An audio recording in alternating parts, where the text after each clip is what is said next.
This is an audiobook created by Relay Publishing, who own exclusive copyright to the story in all territories and formats. For more information, please go to our website, www.relaypub.com. We hope you enjoy. Chapter 32. James. I wasn't usually a party kind of guy, but even I had to admit that this one was next level. Of course, it helped that the party in question was my wedding reception.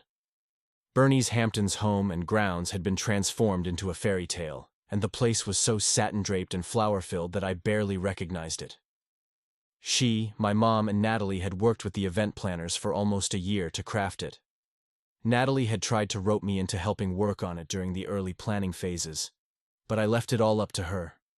The day was about bringing to life her vision, her dreams, and I was just happy to let her run with it.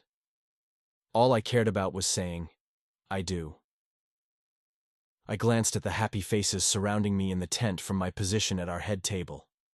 It felt like it was the first time Natalie and I had been left alone all night.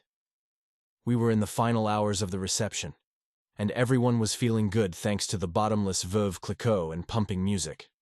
As usual, Bernie had been the queen of the dance floor, closely followed by Christopher and Julia.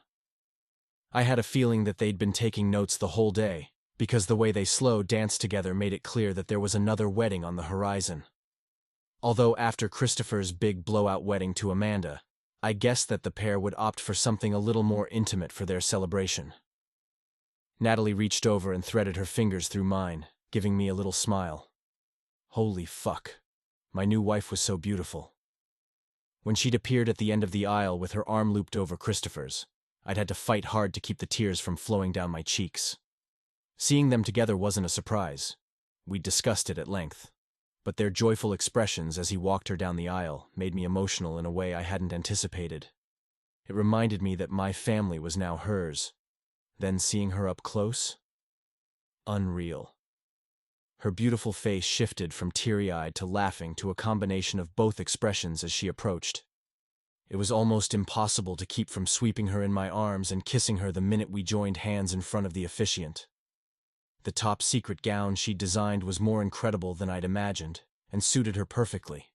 A strapless column of white with a black sash at the waist, and the hint of dark beading glinting along the bottom.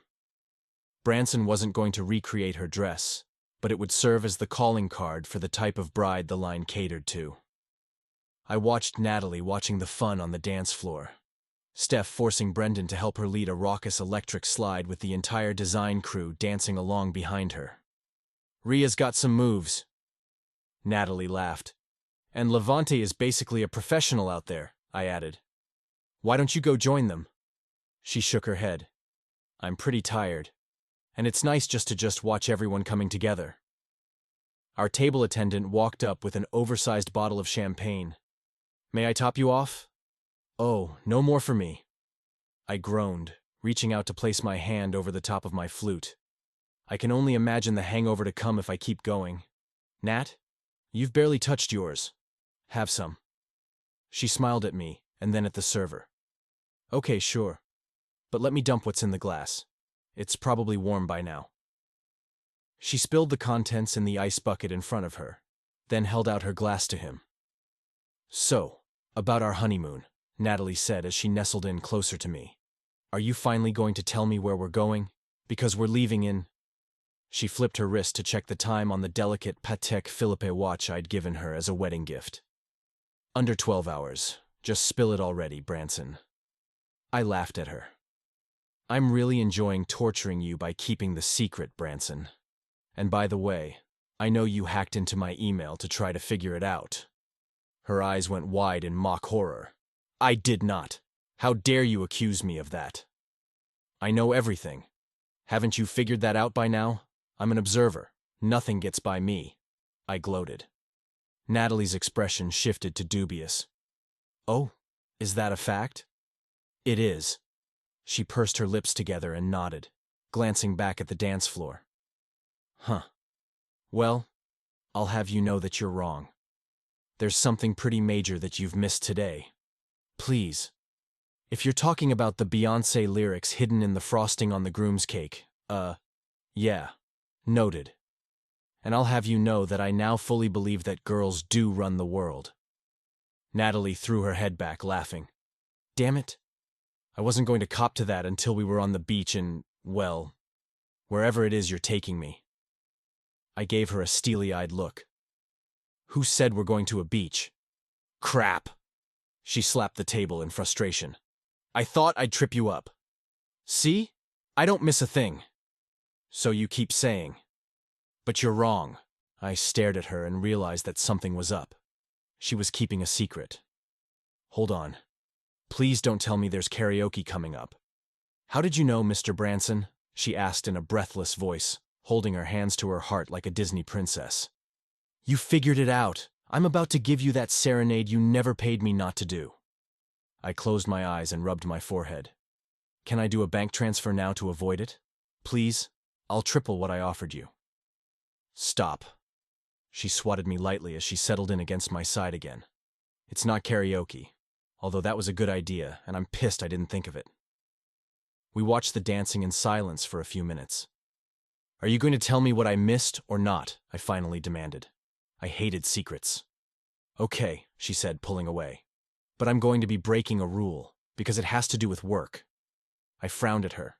Are you serious? You want to talk business now? Natalie nodded. It's a new direction for the company, an untapped market.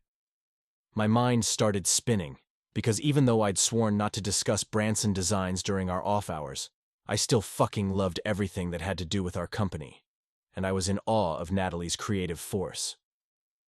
It's obviously not bridal, because that's well underway, I began slowly. And Rhea is heading up the new swim division. Mm-hmm. Is it accessories? Like sunglasses and jewelry? Natalie shook her head. Maybe someday, but I don't think we have the staff for that yet. Housewares? Ooh, phenomenal idea, she said. But no. At least not in the near future. What am I missing? I muttered. What else is there? Think small. I stared out at the crowd and saw the pile of women's heels lining the edge of the dance floor. Shoes, I said triumphantly. It's shoes. Another fabulous idea, but no. It's not accessories, housewares, or shoes. I ticked off the possibilities on my fingers. What else is there? I'm stumped. The music downshifted from upbeat club hits to Frank Sinatra's It Had to Be You. The night was quickly coming to a close. Let's dance, Natalie said as she pulled me to my feet. I thought you said you were tired, I groused, even though I loved dancing with her. It was just one of the many changes she'd brought out in me. I am, but for Frank, I'll make an exception, she said, as she walked into my open arms. The crowd noticed that we were on the dance floor and gave us a round of applause. We settled into our familiar grip, one palm warm against Natalie's lower back, the other clasping her hand in mine, and her head against my chest. This is nice, she murmured. This is forever. I kissed the top of her head and went into a quick spin around the dance floor. Ooh, please stop, Natalie said, as she placed her hand against my chest, frowning. Dizzy. Too much champagne? I chuckled. No, it's not that. Natalie cocked her head and looked up at me. Which leads me back to our discussion. The new direction for Branson. I frowned at her. I'm so confused. Why are we still discussing business in the final minutes of our wedding reception? Just tell me already. Okay. Natalie beamed up at me. I was thinking we need to get into... I rolled my eyes at her. Ugh, there's that dramatic pause again. She went up on her tiptoes to whisper in my ear. Maternity. Huh, I replied, nodding thoughtfully. That's actually a really great idea. We could modify a bunch of our current designs to accommodate the physical changes women go through during pregnancy. I like it. Good thinking. Natalie furrowed up at me. Wow, you are really off your game tonight, Mr. Observer. And then it hit me. The fact that Natalie never needed a champagne refill the whole night, complaining about being tired for the past few weeks, her dizziness. I stepped away from her as the realization came over me. Oh my God, Natalie, are you pregnant? I hadn't meant to shout it, but based on the collective gasp that sounded off around us, I guess I'd accidentally announced it to everyone on the dance floor. Tears filled her eyes as she nodded at me. I'm going to be a great-grandmother? Bernie shrieked from behind me. I'm going to be a grandmother? My mom squealed at almost the exact moment. Dibs on godmother! I heard Steph shout out. Natalie jumped into my arms, and I clung to her as we both let the tears flow. Finally, she cry-laughed into my ear. You might be the world's worst clue guesser. Suddenly, we were surrounded by a crush of well-wishers, closing in around us with slaps on the back and hugs. I wasn't ready to let go of my Natalie yet, so I clung to her, kissing her over and over. When I finally put her down, she turned to the crowd of people waiting to congratulate her. I watched her as I shook hands and got my own hugs from everyone. Natalie was beautiful, happy, glowing, and embraced by her newfound family. She'd never been more beautiful. It took a while, but she finally found her way back to me, looking deliriously happy. My cheeks hurt from smiling so much. Best new direction ever, I whispered in her ear. I'm glad we agree. I placed my hand on her stomach. I can't wait to meet you, little one. When I finally glanced at Natalie, I saw the tears shining in her eyes. Thank you for giving me everything I've ever wanted. I swept her into my arms and kissed her long and hard. Just you wait, I said when I managed to draw back from her rosebud lips. I'm going to spend the rest of my life making sure that the two of you get everything and more. That's it? Just one? Natalie frowned at me. What if we decide we want more?